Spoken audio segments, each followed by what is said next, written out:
And welcome back to Two Coaches, One Grizz. Today on deck we have the Super Bowl recap with a phenomenal game here with Coach Gil and the one and only Grizz. Gentlemen, how we doing tonight? It's good to be here. Blessed, great Super Bowl, fantastic weekend, fights, the whole 9 yards. It was a great sports weekend. Yep, it finished the way the playoffs started a little bit tough, that wild card weekend, but every weekend got better, I think, and man, we just had a pretty good Super Bowl. I'm psyched to go over this.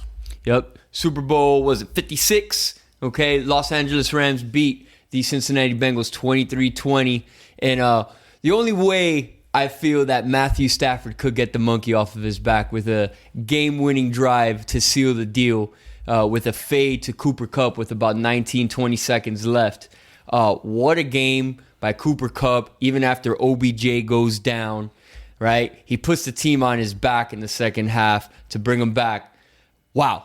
Super Bowl MVP with his final stat line was 8 catches, 92 yards, and 2 touchdowns, and obviously that last touchdown to seal the deal with 19 seconds left. Coach, what do you got right off the hit? Well, I mean, I felt that, again, as we had talked about last week, that it was going to be a back-and-forth game. I knew neither team was going to get too much of a big lead. Cincinnati with Joe Burrow, again, second-year quarterback. You can't put too much on his plate either. You have the better team with the Rams. That defense came through in the second half and just obliterated that offensive line. They came through and they were just hounding and harassing Joe, and Joe could not find enough rhythm to get going. The running game was also started out very well in the first half, and towards the end of the second half, in the second quarter, so the end of the second quarter, it started already getting shut down. The defense was adjusting. They did some good things. They blitzed well. They started blitzing number 50, and it was, again, I thought the game plan worked out exactly how we did, how 2 out of 3 of us had discussed it. Whoa. Back up. 2 out of 3 of us had discussed it a certain way, and one guy jumped out and said, blowout. I didn't say blowout. I'm sorry. Oh, shootout.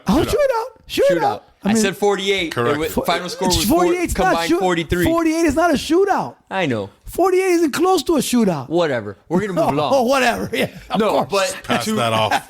Let's Put that under the rug. Semantics. Sweep it. Semantics. Sweep it. No, but to your credit, Coach, you did say, and you mentioned it, we've mentioned several times that Cincinnati is a strong second half team. And lo and behold, they come back. First play from scrimmage in the second half, 75-yard touchdown of all people, Jalen Ramsey. Now, very suspect hand to the face.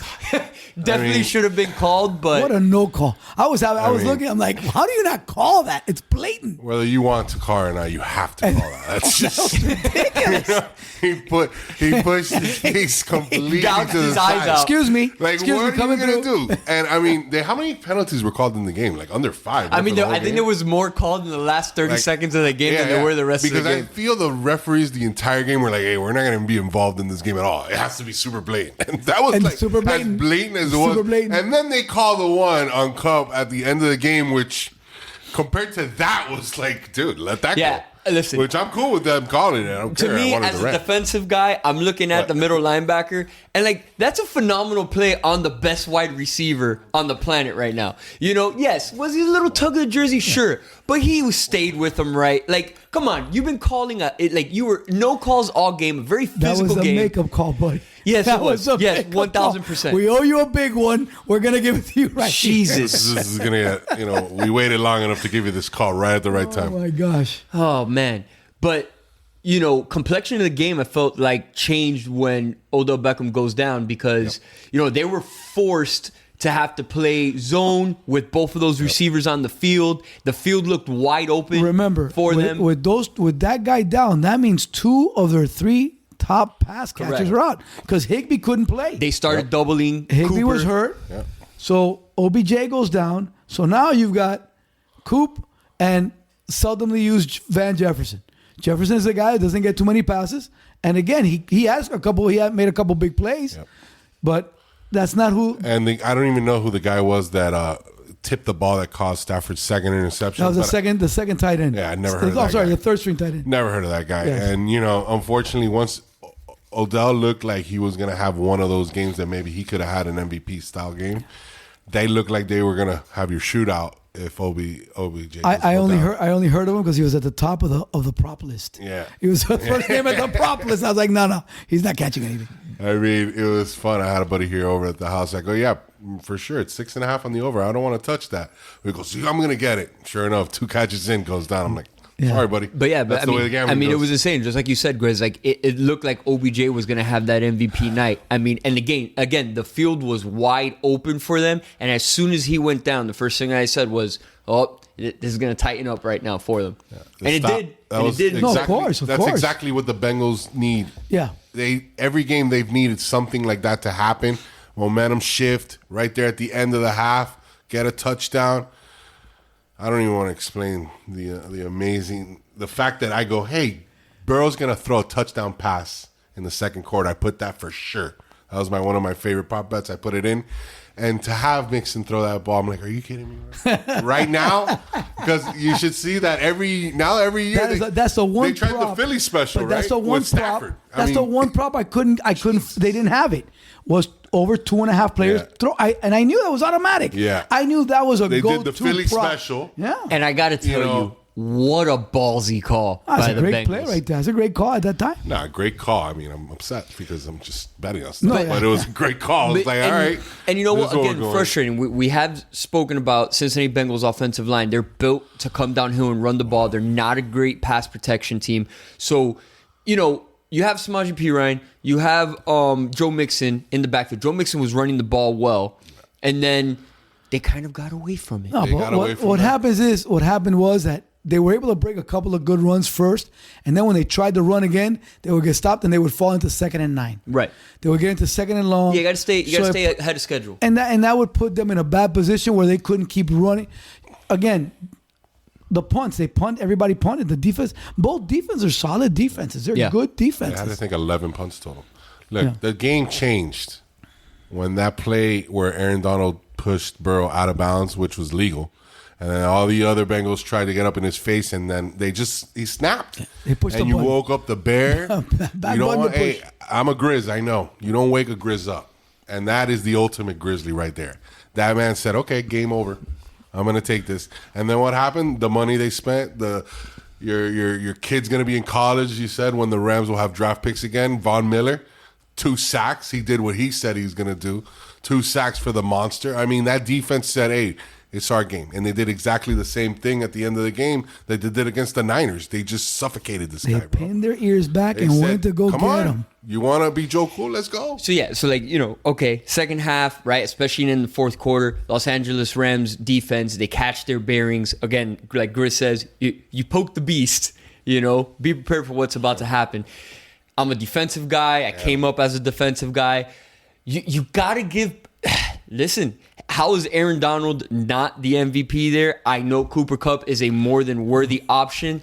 However, ladies and gentlemen, I was today years old when I found out that the pick for MVP needs to be in before the 2-minute warning.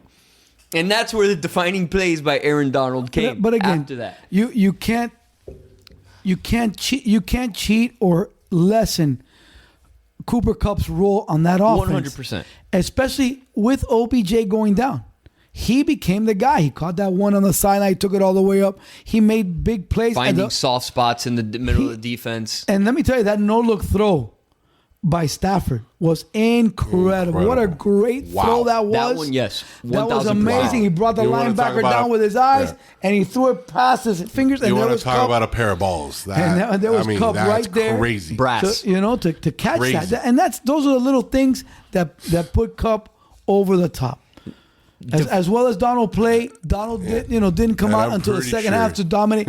Cooper Kupp was playing consistently the whole game. Now, pretty sure he went to sleep fine all night. The defining moment of the game. There's about 5 minutes left. It's a 4th and 1 for the Rams, and you know that they're going to try to bottle it up in the middle.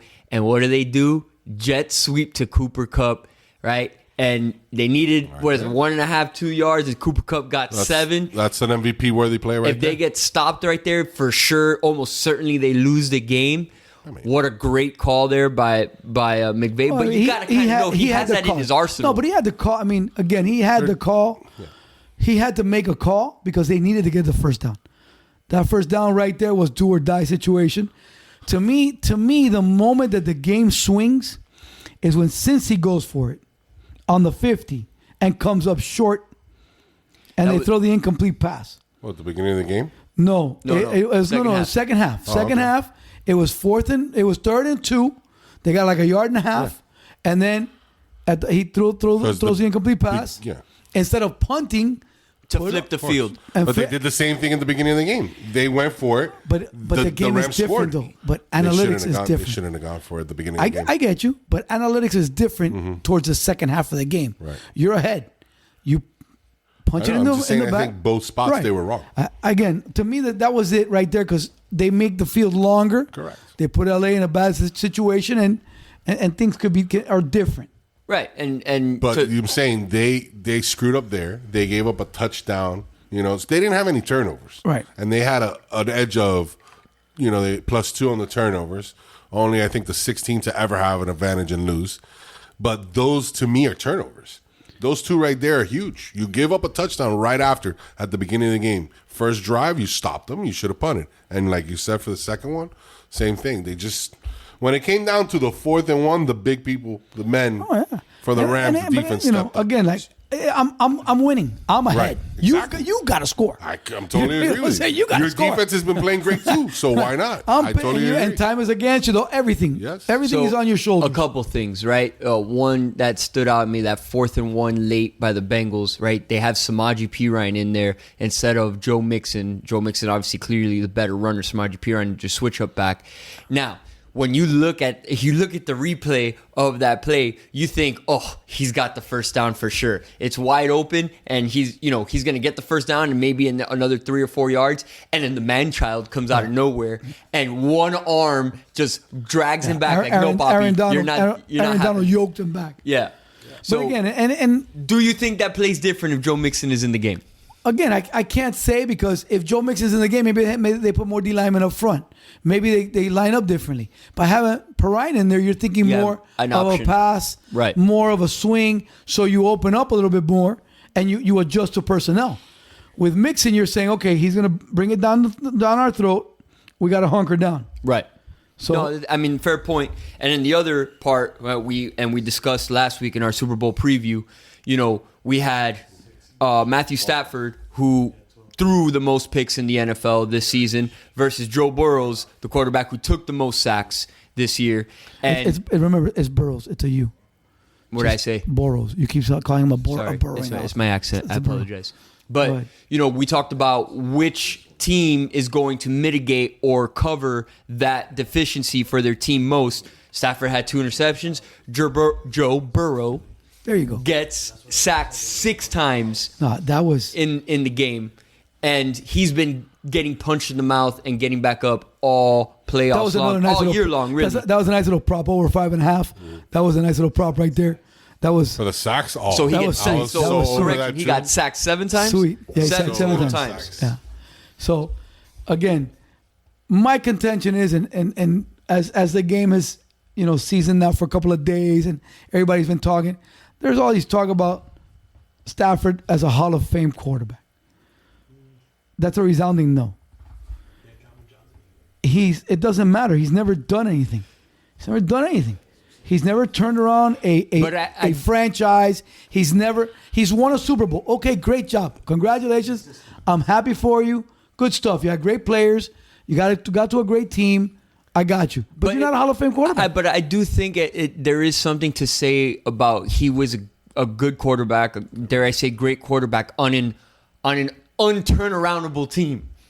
I don't necessarily agree with that. You put some pieces around him. But he throws 2 picks in the Super Bowl. One questionable. The other one was a bonehead throw. Okay, but then 2 picks.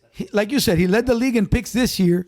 So it's not like he had a stellar 375-yard passing game without any marks, any blemishes. So no, he is not a Hall of Famer. I'm going to disagree with you, sir. I think not only did that game solidify, he's going to probably be on the second time as a Hall of Famer. Fastest player to ever reach 20,000 career yards, fastest to ever reach 30,000, fastest to reach 40,000, fastest for 45. That guy's had the most comebacks of anybody in the last 12 years. He's actually 2-1. I thought he'd have more interceptions. He's got 323 to 161. He's about to hit 50,000. By the time he's done, he will have every number he needs. And if you look back at some of the people that have made the quarterback Hall of Fame from the past. You know, Matty Ice has better stats than he Correct, does. absolutely. Get a touchdown, get a Super Bowl, but he choked in the Super Bowl, so he won't sniff a Hall of Fame. It's just the way it goes. I can't blame him. They were up Is he better 28-3. Is Matt Stafford, I can't blame Matty Ice. Stafford better than Eli Manning? But Yes. Eli Manning shouldn't be in there either. No, he shouldn't be. But He is Eli shouldn't Manning be going? there. Is Eli Manning going? That's ridiculous. Is Eli going, though? First of all, I will not tolerate You're this a Eli Giants Manning fan. You slander. have no opinion. Oh, you can step You're a up. Giants fan. You know, Get the hell out of here. That Matt I will Stafford not is a better tolerate quarterback. this Eli Manning slander Get out of on here. this show. He's a better quarterback. I'm Sirs. just saying that whether you think he is or not is irrelevant. Will he be a Hall of Fame? Yes. Oh, no. Whether He's I going. think or I'm not voting for it. I know. I got it. I'm not I'm not just in that saying room. he will be a Hall of Fame, But he and I shouldn't strongly be. believe it's a little bit more than what you say because it is unfortunate. He did play for the Lions. He was good enough to get him 3 times in the playoffs, not win. Remember, I'm saying that he didn't deserve anything weeks ago, but once you get a Super Bowl now, it just I'm gives not. that like sprinkle of like, all right, If he wins a second one, then He maybe might as I, well. I can warm up to disagree. that. I disagree. I think it flipped the narrative to begin with now with his, Hall of Fame argument here. I think that this is the beginning of flipping the narrative. I don't think he has to win another Super Bowl. I think next year, he he does has for to me. win. I think next He year, does for me. I think next year he has to have another good season. All time, his record, is 86, 95, and 1. If he has another winning season, that bumps him over the, he's in the positive, right? Yes, he's yes, over he's- 500. He'll be 2 games over Okay? over 500. Quick trivia. Who are the 2 quarterbacks in the Hall of Fame that have a losing record? Go. Joe Namath. One of them might Joe be, Namath is 1. Is it- 64 and 65 and 4, I believe. Is it Fran Tarkenton? No. No. Sonny Jurgensen. Oh, Sonny Jurgensen. Sonny Let me get a Jurgensen. check. Okay, so those two That was a little quick. individuals have they have losing records. So that's not necessarily a ixnay on him being But- a Hall Well, of he's Famer. going to Okay, have but a few hold on. more years But wait probably a minute. playing with a winning type of franchise. You're comparing 2 quarterbacks in the era of let's throw the ball 15 times a game and we're taking our chances. Okay, you were a daredevil if you threw it 15 times.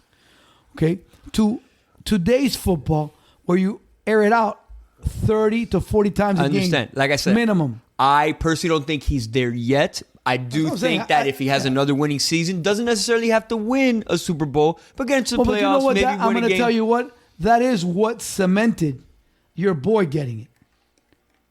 Is that he was able to win 2. Because he Not one, because he caught absolute hot fire in 2 Super Bowls and beat the GOAT. Because he But got the other 2. seasons he played in the NFL was Yeah. not that good. Okay. Again, that's what got him into the Hall was his 2 Super Bowls. Well, he's not there yet. So And that's let's- what I'm saying. He'll get there. You know, to me, Stafford at the moment is not a Hall of Fame guy. I Now- think he needs one more to go. Now, when we look at the Super Bowl odds for next year, the Bengals are in the top 5 in terms of Super Bowl odds.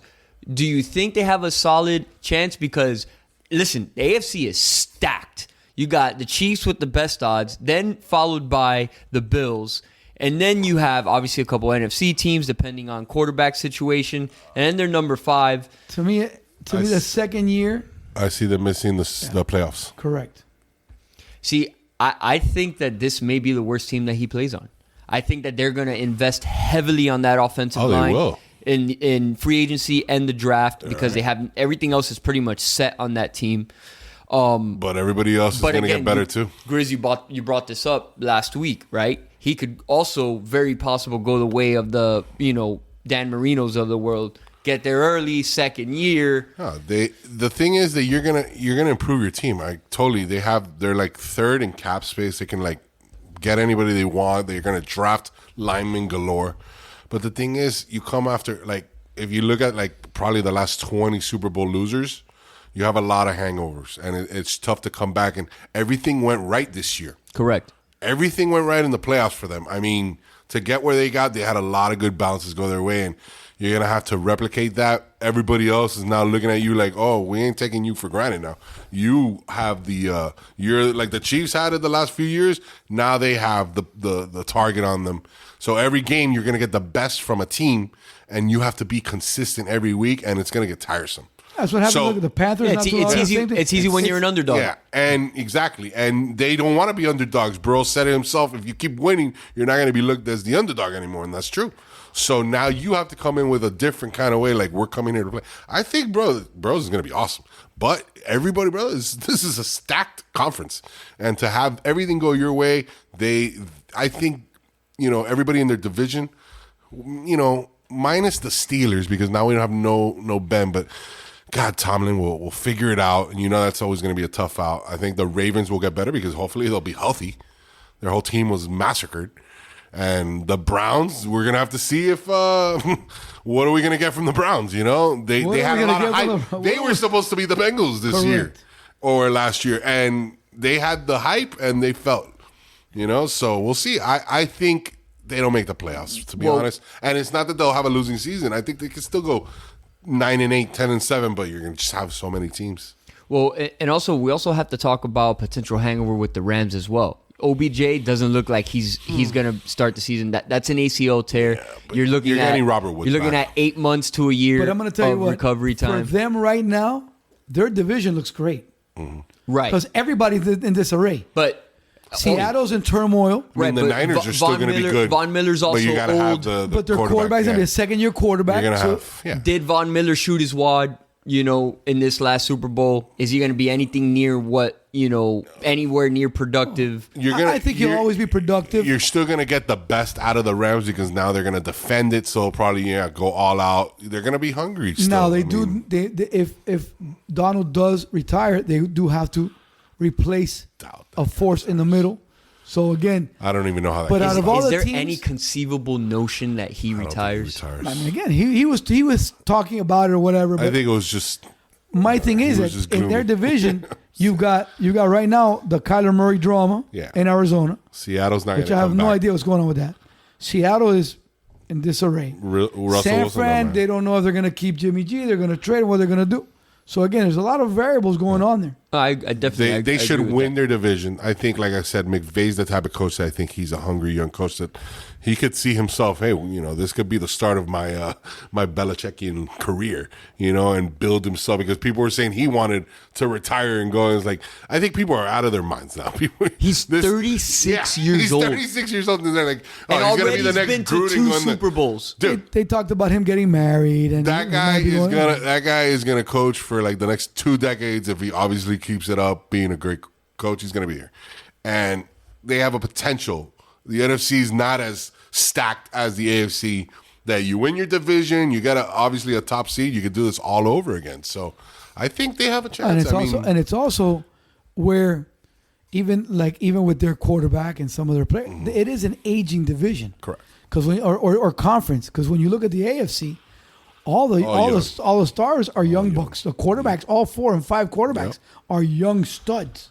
Young. I mean, they're going to need to. The NFC is going to start having to hit on some drops. They need to. They need to figure out what they're going to do off, quarterback wise, because even Dak is starting to get up there a little bit. He's already had a couple major injuries. I mean, I don't see him being any better than. So.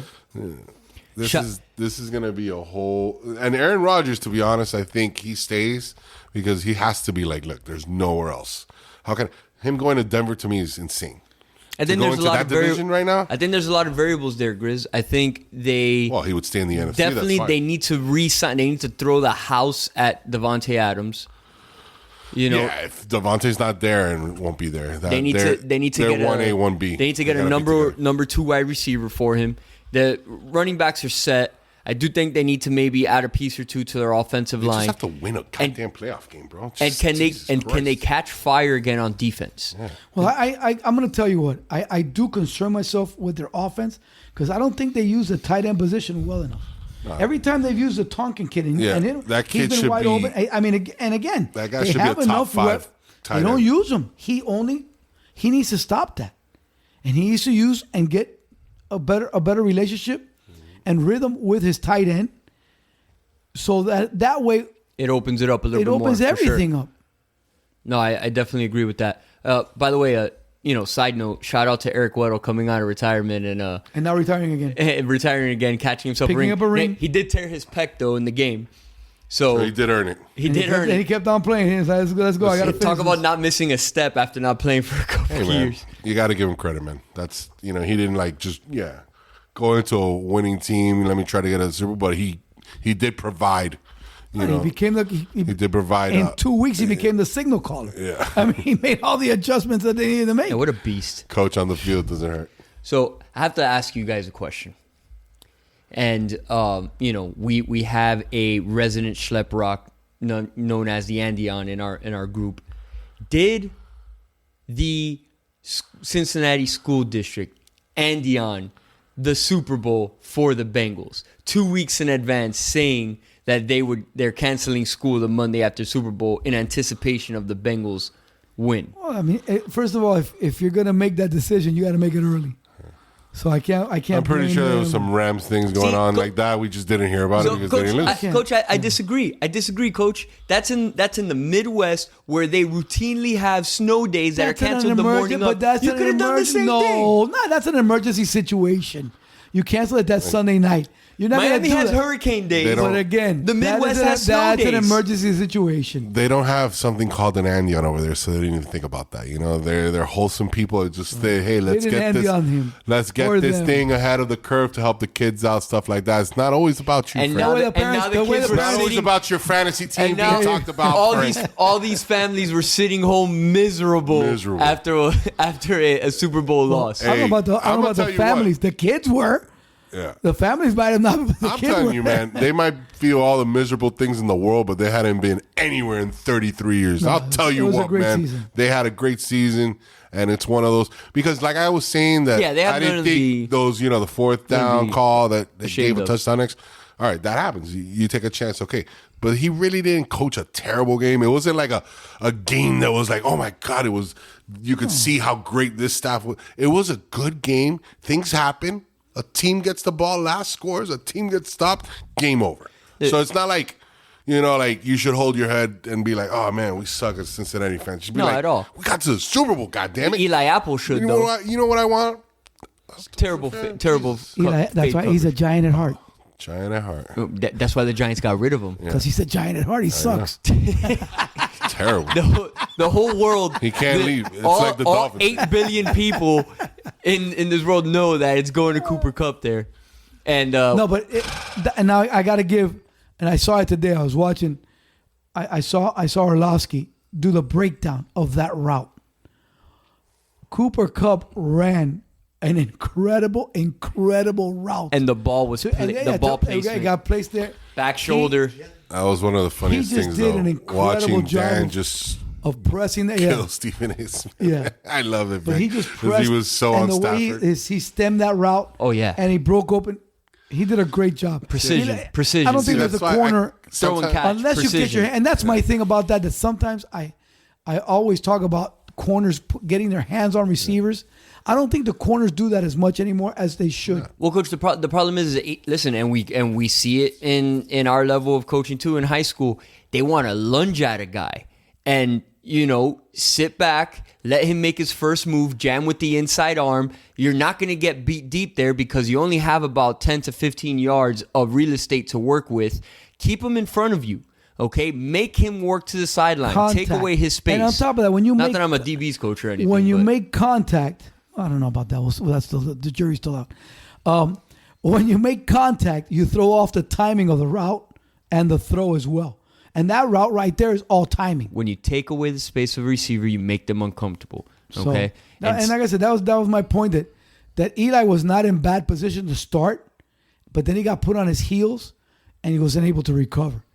If Apple's able to stay and get his hands on the receiver and at least get a push, maybe that changes the route itself. And that's something, again, the NFL, they don't jam anymore. They very, very seldom. Yeah, everybody's they're divas.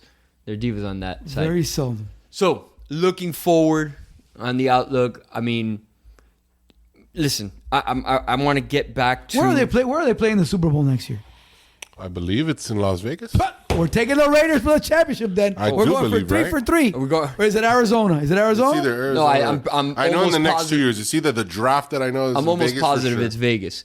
But is Aaron Donald the best defensive player ever in the history of the NFL? No, that's Lawrence Taylor, man. Not that I mean, because he's not. It's your own team. You should know Lawrence that. Taylor, Oh no, hands listen. down. You should know that. Lawrence But now, Taylor. is he the best D lineman? Yes. As far as I would much say of a he's the best D lineman historian that ever played. as much of a historian I am as a student of the game, like I didn't see Lawrence Taylor play live, but he's got to be number 2 at least because he's definitely not. But again, defensive line wise, he's the best player that's ever played. 50 is Nevada.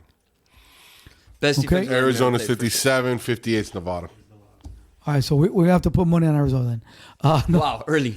here you heard it here first. Here you go. Here we Futures go. bet. Futures bet. AC, book it. We're definitely going to have the Raiders in 2 years, though. Once that team gets rounded up for a couple of years. There you for go. Sure. Josh McDaniels. Again, I do believe that as far as D lineman goes, yes, he's the top. 15. He's the top. Defensive. Undeniable. Lawrence Taylor was in a league of his own. Lawrence was disgusting. Yeah, they've been trying to replicate that for that's impossible. for 30 years already, 40 years. And talking about that, I think Micah Parsons is if he can stay healthy, he's going to be one of those type of players. That kid's a stud. Very interesting. All right, I think that wraps up our Super Bowl recap, gentlemen. Do we have any thoughts of what the path forward here for the NFL in the offseason? It's going to be all about change. There's going to be a lot of change, a lot of moves. Changing of the guard. It's a lot of things going on with these new head coaches, with these players moving on, free agency. There's going to be a lot of moves. So get ready because it's going to be a hell of an offseason. Yes, that for sure. I'm also, looking big picture. I'm really excited. We talked about this last era as being like the golden age of quarterbacks, especially with the rule changes in the last 15 to 20 years. But holy hell, this might actually turn into being the golden age of the quarterback for the NFL. I said if those guys on the AFC can stay healthy, it's going to be incredible. It is definitely going to be incredible. Looking forward to that. All right, we'll be back, in a minute here with some college basketball talk, NBA trades, and the results for the UFC fight this past weekend. And we're back with two coaches, one Grizz. Our illustrious producer AC here had a point of contention. Had a question. Okay. You made it a point of contention. Sir, let me finish my point. Yeah. The Go ahead. quarterbacks combined for 73 attempts, which coach over here quickly shot it down. Okay, that's under for the attempts for the ball game. But he said, hey, what's a shootout? All right, it's combined 73 attempts. They only ran the ball 20 times. To me, that sounds like a shootout. Of course it does. Comment, feedback, post. Because you look silly calling it a shootout last week. Sir, and they barely got the 43 I said points. it had a chance to be a shootout. Again, as I said and as I pointed out last week, and I just pointed out, I pointed out a couple minutes ago. Just wanted to put it If up. you want to talk about a shootout, we go back 2 weeks ago to Buffalo and Kansas City. 100%. That's a shootout. We're just clearing up the. I'm glad that you're understanding Sometimes in life, what we a just shootout gotta, is. And you know. to defend myself, I said it had a chance to be a shootout. chance. Well, of course. I mean, Yes, you can every game has a always chance defend to be a yourself with shootout. anything. Moving forward, Sometimes we just got to take the L. Thank you. Learn to take Which the L, you move have on. yet to learn how to take. I shall not. Of course not. You never No. will. Going down with the shit. Of course, yes. And it doesn't matter. You fight Definitely every, don't have this you man as fight your captain. every hill to die on. You will never take an L, even though you've call lost. me Braveheart, sir. Oh, no. William Listen. Wallace. No. You're nowhere near Oh, William my Wallace. goodness. Because William Wallace at least won some battles. Exactly. You In the movie. have yet to win anything. If Again, you're a historian, as you claim you're to be, 0 you for know like that William 47. Wallace was a decrepit old man. you're like 0 for 47. I'm William Wallace in Braveheart, though. Right. Moving along. 0 for 47. College basketball. Yes, let's. Jump into it, sir. Well, I was taking a look at the different divisions. We're gonna start with the Big 12. Baylor is the leader at the moment of the Big 12. However, they lost their big man this past weekend with an injury. He's out for the rest of the season. Jonathan Chachua. I hope I got that right. Good That's try. amazing. He's 6'8", 245. He's a junior. But again, he was... You hurt yourself there? No, almost. Trust me. I thought I was going to pull something by the wrist. they are really not built now to, I think, overcome that injury. So I think that they're going to end up in the Big 12 tournament. They won't win it. They will go to the big dance.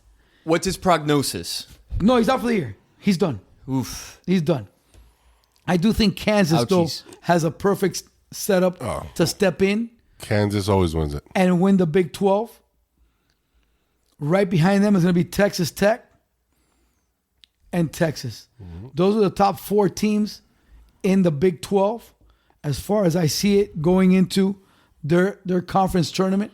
That's crazy. They'll be playing the next couple of weeks now, and I think Kansas has a great chance of winning that, especially now with the injury and Baylor not being at full strength.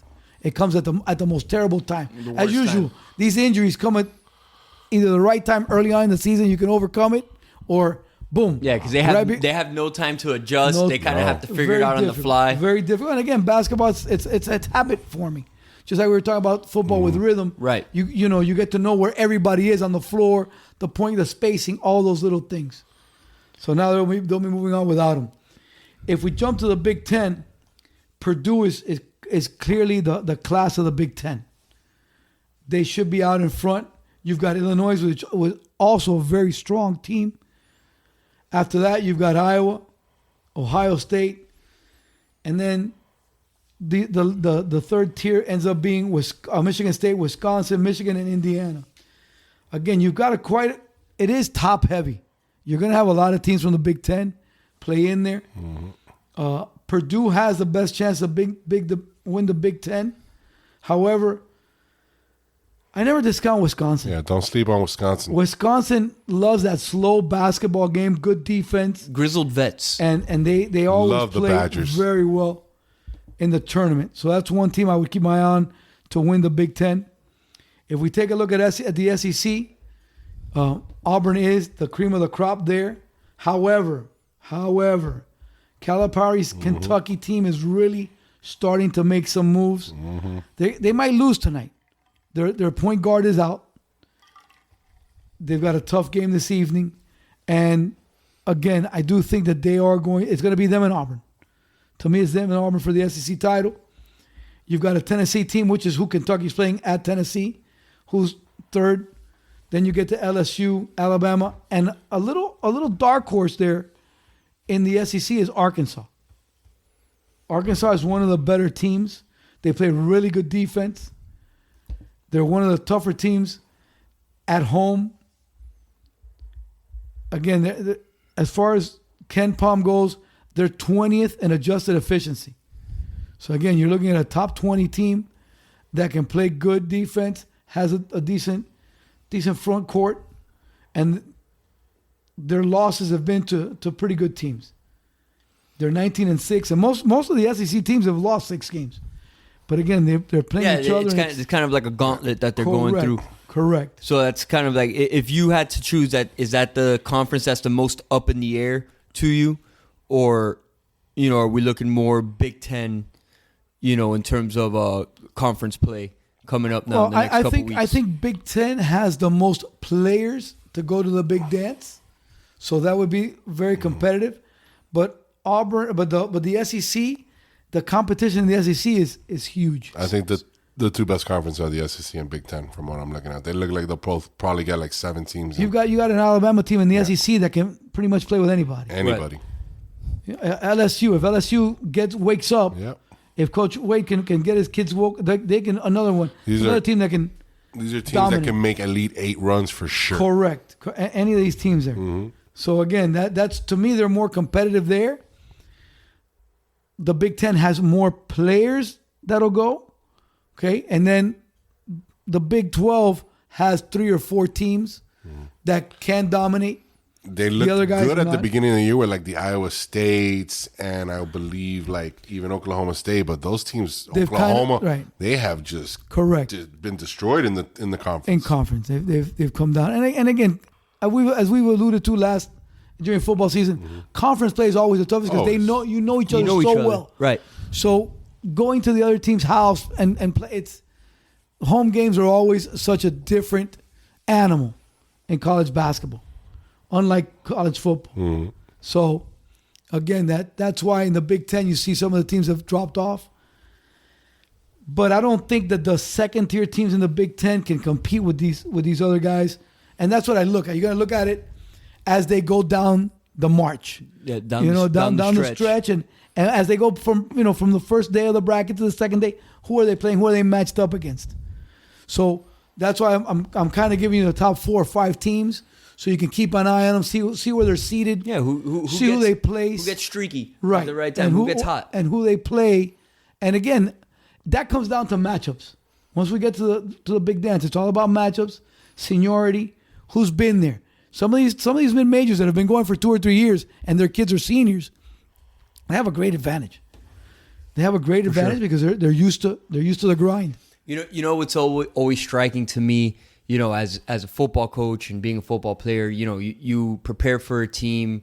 You have a whole week to prepare for a team, right? And then as a college football coach, and experience, you're always kind of a week in advance, maybe sometimes 2 for the teams on your schedule. But something like this, where you have a couple days to prepare for a team, right? Where you could, one game you're playing one style, and then the next game you're playing a completely, utterly different style, and have to prepare with maybe 36 hours in between. Again, that's not what, Well, that's why I didn't go into basketball, but it's crazy to think. If you take a look at it, that's why whenever Syracuse makes it, that's why you see them go so deep. Because not everybody plays that 2-3 zone. So when Syracuse gets in, they play that 2-3 zone, and it's difficult for people to adjust to the whole, like it's a short turnaround, so they don't know how to attack the spots, where to go, how to hit the holes, et cetera, et cetera. That's always been fascinating to me on the basketball front, especially, with March Madness, because someone who's used to having all week or 7 days and having film and preparing and looking at it at all angles, you don't have that time. Right. No, that's why usually they'll prepare for that first game, but then the assistants, they're ahead. Start looking at that round Potential 2, matchups. both second round matchup games. I would hate to be a grad assistant or a young assistant and they coach. Break everything down during that time of Correct. year. It is a lot of long nights, ladies and gentlemen. Once the brackets come out, they start preparing, and they start looking at the film and start again looking at how many 3 points do they shoot, what's their percentage, 2 pointers, what kind of offense do they run, what kind of defense. And I got to believe at that point it's more so of picking your poisons. What are we going to prepare for? Bigger picture type situations, and the rest of it is a little bit on the run. Again, you're gonna run just like in football. We're gonna run what works against that defense. Correct. If they're playing man to man, if they're playing a zone, what kind of a zone are they playing? Are they playing a 2-3, a 3-2? What is it? A matchup zone? Is it a pure zone? So again, all those things come with answers. So they have to have the answers for sure, and how they're gonna play it and practice it. Yeah, for sure. Gonzaga overtaking the top spot. Right, they're here. back at number 1, which I figured they would be sooner or later. Yeah, and they will be, and definitely a deserving team. Again, as always, their knock is weak conference that doesn't prepare them well for the dance. But they got there. They got there last season. No, but the thing with them is they do such a great job scheduling now, and people like playing them now, because before, when they beat people, it was like a shock. Yeah. Now you beat them, it's a big hit on your resume. I'm more referencing, okay, they have a strong schedule during the season, and they go into conference play, and it's kind of like a dip. No, it is. Right. Softer. But this year they have, like I said, we talked about it last week. the best their conference has ever been. Correct. They have four teams in there that can play St. ball. Mary's over the last decade has been a tournament team. BYU obviously has been a tough team for years. San Francisco this year, now been playing better. The last couple of years have been good. This year, they're a solid squad. Talk about pulling along the rest of your conference. Right. But Gonzaga made it to the finals 4 years ago, and they made it to the final last year. They've been in the limelight for the last 20 years. They're a name that everybody knows in college basketball. Name recognition, buddy. That's that. They are a team that everybody knows, and they're not going to be anything but a 1 or 2 seed going into the big dance. 100%. Just food for thought there. Hey, let's jump into the NBA trades. That's happened in the past couple of days. We got goodbye Harden. We got a little fireworks going on there Simmons. between the Sixers and the Nets. I think the Nets are on a 12-game losing streak. something to that effect. They are falling apart fast. You got halfway Kyrie Irving here, and it's frustrating, man. But that's not his fault. Okay, sidestep that. It's not. It's frustrating with Harden. Prima donna, man. Being poopy and salty and orchestrating his way out of 2 situations in the last 14 months. But you knew you were going to get that with him. You have to always know that with that guy, that's what you're getting. That's what you got. You're going to get a one-sided player because he doesn't play defense. Mm-hmm. And then when things are going rough or he's not happy, he's going to pout. Yep. He's going to want out.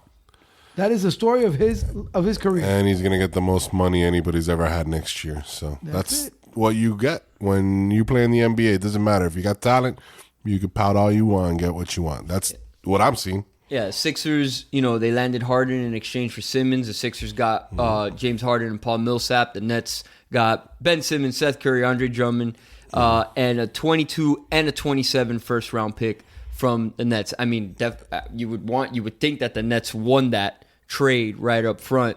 I think they did.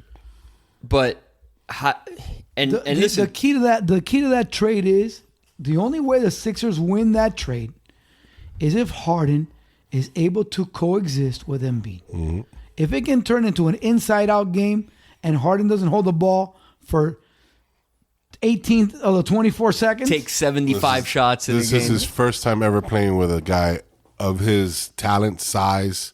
Well, but he was playing with Durant. I mean, no, Durant and this guy are totally different. I know they're totally different, but that's another ball dominant player who's an all world talent. But I'm saying a true center.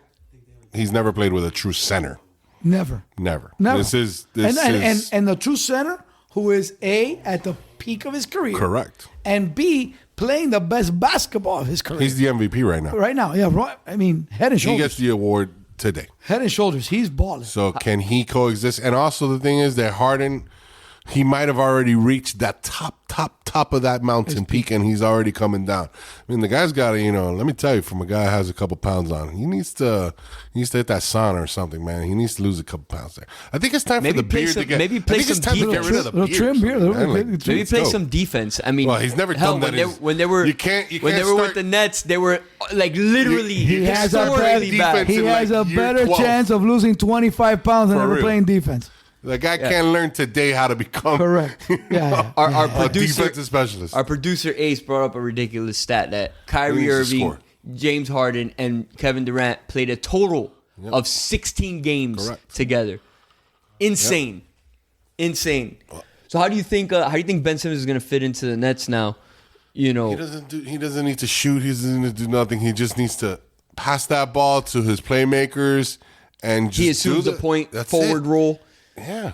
If he does what he did at the beginning, that he was driving, dishing, etc., he will be phenomenal for that team. Yeah. KD will be able to play. Kyrie plays. Everybody. And then he plays defense. I like the fact they got Curry. That's your shooter. And then he plays. And then that's your shooter. And then Curry. Well, Curry, catch and shoot 3 and D. He's not just your shooter, but he's a nice compliment to KD as well, because that spreads the floor out some more. And that now, again, driving to the lane and driving to the hoop is a lot easier when there's a lot of bodies out of the paint. The one move that surprised me was Porzingis getting moved from the Mavericks to the Wizards. That was surprising for sure. I was like, they gave up on the guy. I mean, I don't understand why they would do that. I thought those two guys complemented themselves well. I think that has something to do with Doncic. With Doncic? Yeah, he probably didn't get along with him, because you're right. I thought that was a mesh perfect, but and they have been playing well. I think that. I don't really follow the NBA too much. Someone brought it up to me earlier. A friend of mine said that I don't think you'll ever see him win a title.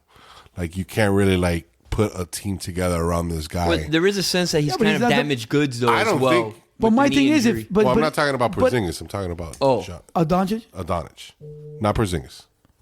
So you don't think that I don't. You can build a team. I think he looks like he. I think you're good. I'm just saying. And that's why I thought that Porzingis would be a nice. This was coming to me by someone else that said that about an NFL player, and he looks to be right about that certain NFL player. And I think what he's saying has a little bit of credence, little, there's something credible about what he's saying.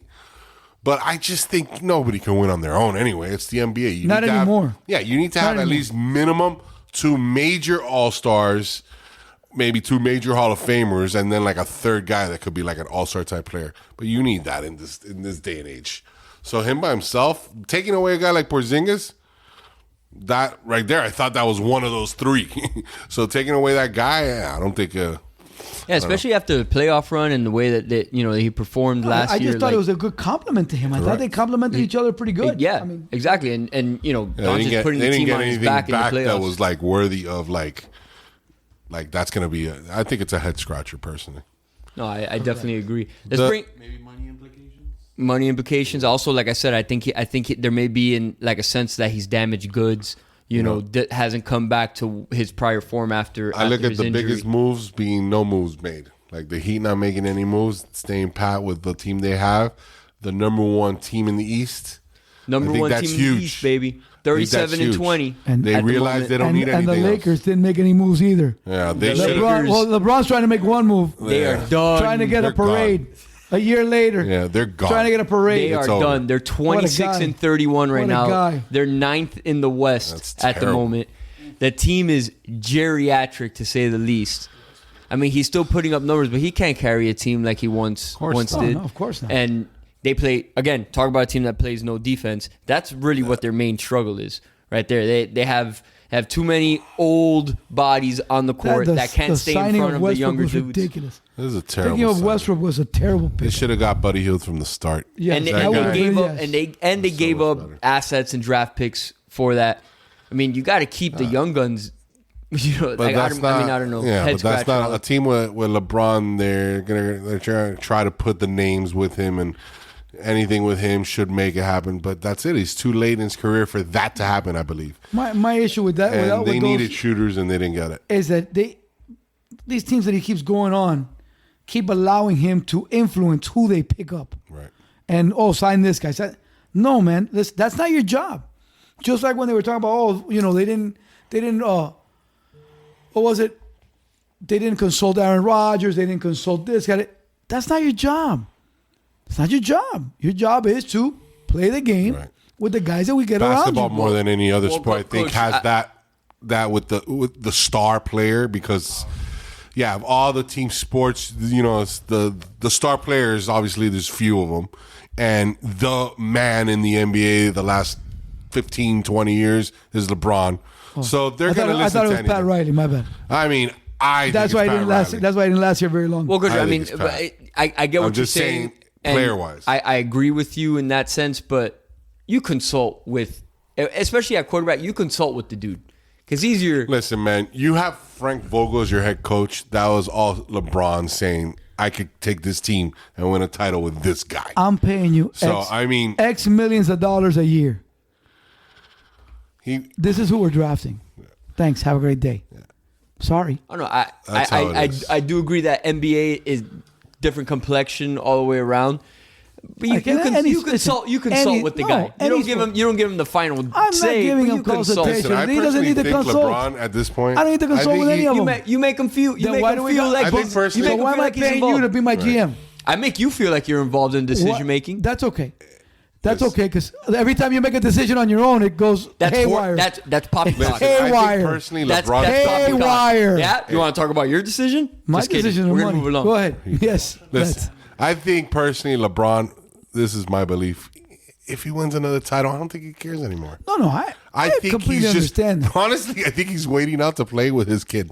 No, he is. He is. That's the only thing. I heard that the other day. I think that's all he has left. And when I heard that, I was like, oh, because it doesn't matter how many titles he would win. Even if he won more than Jordan, you're always never going to be because you lost so many and this and that and having the meltdown he had. I would never, ever see him better than Jordan, even though I'm one of the few defenders of LeBron because I think the guy is either 2 or 3 in all time. He's 2. Come on. He's 2. He's at least 2 for sure, I think he's right? 1, but that's besides the point. I mean, I'm just not. I always throw a guy like Will Chamberlain. I feel it's always blasphemy. We don't even mention Will Chamberlain, the guy that averaged 50 in a year, whatever. But whatever, that guy just did everything on his own. I'm sorry. He just surpassed him. Huh?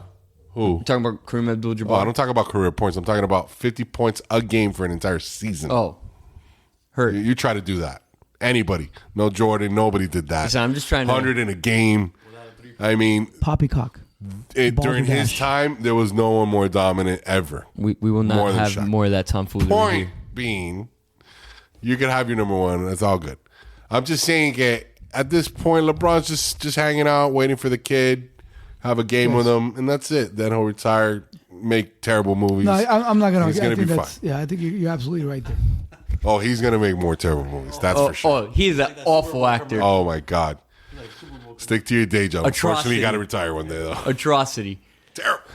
And on that You should note, just be a producer. on that note, we'll be back to close up the Don't show talk. with some UFC talk. We're back to close out with the action on Saturday night at UFC 271. What an amazing card that was. I mean, it was action all night long. Coach, talk to me about it. I mean, this is your forte. It's funny because as we were preparing for last week and we talked about this fight, the main event, we said that it was going to be an instant classic. And I think that it goes down as a heck of a fight between two championship fighters. For Adesanya to get the decision, it could have gone either way. I think Whitaker fought his butt off. I think he threw great punches. He did the best that he could do, and I think he nullified a lot of what Adesanya wanted to do. I want to say this, and again, I am a fan of UFC, have watched it closely, admittedly, candidly, because of Coach here. He's the one that's kind of brought me into the sport and made me start following it. I think Whitaker won that fight 3-2. But you know how it is. You got to beat the champ. You got to beat the champ, and you got to beat the champ outright. But I do think if we're scoring this and it's not a title fight, I think Whitaker wins this fight 3-2, 3 rounds to 2. And that's why I said it could have gone either way. I think towards the middle rounds, Adesanya started coming back and doing some good things. I think he won the second round. And I think the fifth round, again, was one of those where he kicked enough, did enough to win it and squeak it out. I think one judge had it 4-1. To me, that was ridiculous. I can't understand how they could have that fight like that. But I do think that Whitaker did a really good job of closing down the distance, not letting Adesanya use his length. And I do think, even though he said no after the fight, I believe that he did have issues with his right hand. It did look a little limp there towards the end of the fight. I think his right hand, he kept holding it. He's talking about, I always hold it. No, you don't. You're always doing different things with your hands and throwing hands around and moving around. You're never adjusting your glove. I think it was either a wrist situation or something with his hand that he stopped throwing it at all. I mean, completely. And then what happened was, and with these injuries, what occurs is, and you'll see guys finish fights with broken hands. When it breaks, it hurts. But then after that initial pain, within the next 15 minutes, they start going numb. So then they're able to use it again. Yeah, you start getting that fat hand syndrome. And that's what happened. He probably heard it early. And then as the fourth and fifth round came around, he started using it again. Because he didn't throw it in the second and third round at all. He just kept holding it. He would jab, he would kick, and he would not throw the right hand. Once the fourth and fifth round came around, he started throwing a little bit more. And again, he didn't have the power that he usually has with it. Yeah, and if you look at the fight closely, he kept switching his stance. It looked like he couldn't get comfortable Let there. me tell you something. Whitaker kicked his leg. Whitaker did some good things. Whitaker did some, and that's going to be a third one for sure. That the third one's going to come. Think he gets another shot? Yeah. The thing is that they both are going to have different bouts, and then they'll do a third one. Yeah, he's got to kind of fight at least one more fight in between for right. both of them. He'll have to fight maybe one or two. I mean, we have to see where they go from here with it, because it was a close fight, so they might give him the benefit of the doubt. You fight one, we'll give you a third shot and see what happens from there. It was a great pay-per-view. It was a whole bunch of buys, so they made big money on it. For sure. And then the other one that, again, we called it a slobber knocker. We were absolutely correct. Well, that was another amazing with one. Cannonier and Brunson. I mean, Brunson looked like he was going to knock him and tap him out in the first round. We were talking off air about that. We were talking before it. And then all of a sudden, he comes back in the second round and knocks Brunson out. Night. I mean, That's how this sport is. It's awesome. It's just an incredible situation. 1 second you're losing, you're able to weather the storm. You're saved by the bell. Saved by the bell. Come back the next round. We saw that with the big boys, with Lewis and Tuivasa. Again, going in there. Lewis was rocking his world, kicking him right by. He was eating him, man. It looked like it was going to be bad, and all of a sudden, the second round, Tuivasa comes back, hits him, hurts him, and then what an incredible elbow to the chin. Oh, my God. He fell forward. That was another one. It was the tree fall. It was like, boom. He went limp on that one, boy. And then he went to go drink from a shoe. That was yes, various shoes. That was the battle of the sweaty ball guy against the drinking shoe. I was like, who's gonna win? It's gonna be entertaining after. That's the only thing about his fight. Talking about the two slobs of the UFC. It's them for sure. We got a bunch of funny guys. At least Lewis doesn't drink out of people's shoes. At least he's decent enough not to do that. But he's a slob. Like that's fine. He can be a fat guy. I got no problem with that. His commentary is second to none. This weekend there is a couple of fights. There's some Bellator, which should be pretty good as well. That's going to be at night, and then you have UFC Fight Night, Walker versus Hill. Johnny Walker versus Jamal Hill is going to be the main event. That's another fight that it should be full of fireworks. Both guys are heavy hitters. They're big boys. They're tall guys. They're not heavyweights, but they're big, tall, light heavies. Okay. They're big guys. That's our main fight. That's going to be the main event. Jamal Hill is one of those guys that's an up-and-comer. He's a knockout guy. Johnny Walker has been around. He's had a few fights, lost a couple fights by knockout. So this is one of those that you got to don't get up and go get water in the middle of the round. Don't get a shot of Johnny Walker. Don't get a shot of Johnny Walker. Wait till the bell rings, because you'll miss it. That's what's up.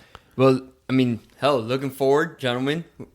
Football, NFL's done, right? So now we're going to start getting ready for the draft, free agency. We're going to start diving deep into college basketball here. We got the conference tournaments coming up. We got March Madness, okay? Baseball's on a lockout. None of us here want to talk and have any interest in talking baseball. I mean, and let's touch that for a second. As much as their fans... I mean, they had such a great World Series last year with the Braves winning. Everything finished off for an entity as a Major League Baseball that had so many fans and enjoyed. To do this now with the other sports, the way the NFL is rolling, college football had a great season. You got college basketball with so many good teams, and it's interesting. You're going to lose ground. You've got the NBA. The NBA right now has been kind of shaky. Not everybody's in on it. So there's a great time for you to fill a good void. Baseball has a chance always to come back and make a name for themselves again, but baseball does what baseball does. Just when things are going well for them, they themselves fumble the ball. They fumble the ball. Here's the thing. It's constant labor problems also with them. The unique situation that they have and the strength of their players union. You will never see this in the NFL. You rarely will ever see it in the NBA. The problem with plus, I personally think the worst commissioner in sports is from baseball. Right, I would agree with you there. The problem is with the MLB is that they have such a strong players union that they are willing and able to hold out for as long as humanly possible. It would never happen in any other sport because nobody makes the amount of money that these players make on average. Now, there is a point of contention in the minor leagues where they're trying to avoid or they're trying to, take away even more money from the minor league players because they're trying to say, hey, your form of getting payment during spring training is the training that we're actually giving you. And some lawyer there equivocated it to $2,000 per day in training that they're getting. And they're also trying to cut the minor league system down by a third or something, or not a third, but I think it's 180 players in each system down to 150. So with that, it's going to be a long, dirty, dragged out lockout. Well, they agreed on the DH. They got one thing down. There's DHs in both leagues now. About time. Welcome to the future. But other than that, I don't see us playing baseball till June, gentlemen. Good. To be honest, I don't care. like honestly, it's just sad. Never been a it's baseball sad. Now, what I would like to talk about next episode is this whole drug scandal that's brewing. Oh my gosh, incredible! It's So, incredible. we gotta do the our homework LA on Angels. that. The LA Angels are burning. They're on fire. I tell you. We're gonna do our homework on that because that just dropped right before our episode today. Yeah, I've been watching some of it. I've been looking at some of the things. It's crazy. So that's gonna be fun to dive into. And so many of the guys that were doing it, unbelievable. Yeah. And out in the open too, in the dugout, everything. I mean, everything. we're talking uppers, downers. It's crazy. It's Powders, crazy. pills, liquids, Sad. all that I mean, stuff. Let's just keep it in a relaxed stage, Sad, guys. sad. I don't understand why they need so many goodies. Listen, all that talk is amazing, but I'm here to let you guys know you guys are missing out. Curling has been amazing so far in the Olympics. I have been absolutely enthralled, as I always am, with these sweepers. Amazing. Right now, I want to update, guys. We're one game from the round robin being over. The defending champion, USA, they're on the brink. They're right now 4th, and only 4 teams make it to the semis. So they got to win out, believe their last game against Denmark, who's the worst team in the preliminaries. You win that, I think they solidify their 4th spot, and they make it to the semis. The women are, I think, already in the semis, or if not, one more win away. But, I'm telling you, don't sleep on this curling stuff, man. You guys haven't been watching. I'm in there. And, it might be a little early for you to wake up, 5 in the morning, but hey, it's worth it. Get in there, guys. I'll record it. Now that football's over. No, I know. DVR is Something in there. that I can watch for 3 hours on end. But there's nothing like seeing something live, guys. Come on. Gentlemen, As it happens. I think that wraps up today's show. Looking forward. Our listeners, again, thank you as always for listening in, for being part of our madness. As we get into this little lull, football's done, give us a shout out. Tell us what you want to hear. Okay, we're here for you. Give us some topics that you want us to discuss. All right, it's always fun times around this. Follow, share, okay? Comment. Coach, Grizz, I think we're good for today, gentlemen, correct? That's it. That's it, man. Blessings. The end of football has come. I mean, we're not going to have another game for, like I said, 6 months, once preseason starts coming around. But, we're going to have other things to talk about. Our NBA talk after the All-Star break will ramp up. We'll go into some NBA talk for sure. I mean, no baseball because even if there was playing, who cares? It's very boring. I only like it during the playoffs anyway. But we're going to have awesome, talks about March Madness coming up. And let me tell you, we still have little nuggets here and there. We're going to be talking about football because football is 24/7, 365. We live and breathe that stuff. Football season never ends. Never ends. Especially Never. for you guys. You guys are coaches. You Never. yourselves are dealing with off-season stuff. It's awesome. You know it. And me as the Grizz, I watch it all the time. It doesn't matter. But I'm telling you, don't sleep on curling. All right? Later, Football guys. curling. 2 coaches. God bless. Have a great week. 2 coaches, 1 Grizz. Out.